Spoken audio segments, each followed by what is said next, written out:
Prime Minister Donald Tusk requested a meeting with President Tusk and Nawrocki. The president agreed and the two politicians met at the presidential palace. The conversation dealt with Poland's security and the state's strategy for the outcome of the meeting between Donald Trump and Vladimir Putin.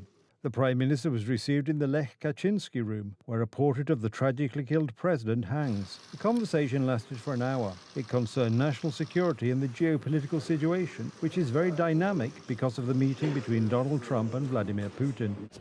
The meeting focused primarily on international issues, security issues and matters of utmost importance to Poles today. The President also informed the Prime Minister that he is planning a Cabinet Council meeting on the 27th of August, which is a constitutional body consisting of a government meeting chaired by the President. President Tusk and Nawrocki presented the principles on which the cooperation between the President and the Prime Minister should be based in matters of utmost importance to Poland and Poles. The Constitution and the President's prerogatives clearly indicate that the President will participate very actively in public life. He will exercise the prerogatives that are established for him by law. In this way, President Nawrocki is fulfilling one of his flagship election promises. During the campaign, he repeatedly promised that he would mobilize the government to take action, and the Cabinet Council is one such opportunity. I will push this government to work, and if this government is not ready to work for the Polish people, then it should resign. This is a difficult time for Prime Minister Donald Tusk. Already during the swearing-in of President Nawrocki, the leader of the ruling coalition was in a bad mood. Now, after the meeting at the palace, the Prime Minister could only manage a laconic post on social media, suggesting that he and the President disagree on practically everything.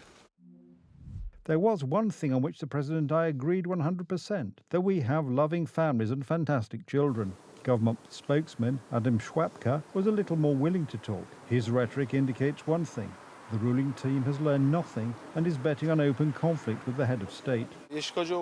As far as the President's powers are concerned, they are of course broad, but they are precisely defined in the Constitution. All other powers, and above all the conduct of domestic policy, belong to the government. Journalists also asked Adam Szłapka about the Prime Minister waiting alone for the President. It is clear that this topic was not particularly to the liking of the Civic Coalition politicians. The Prime Minister, in accordance with custom and tradition, was punctual for the meeting, and that's it. The symbolic meaning of this meeting is to the Prime Minister's disadvantage.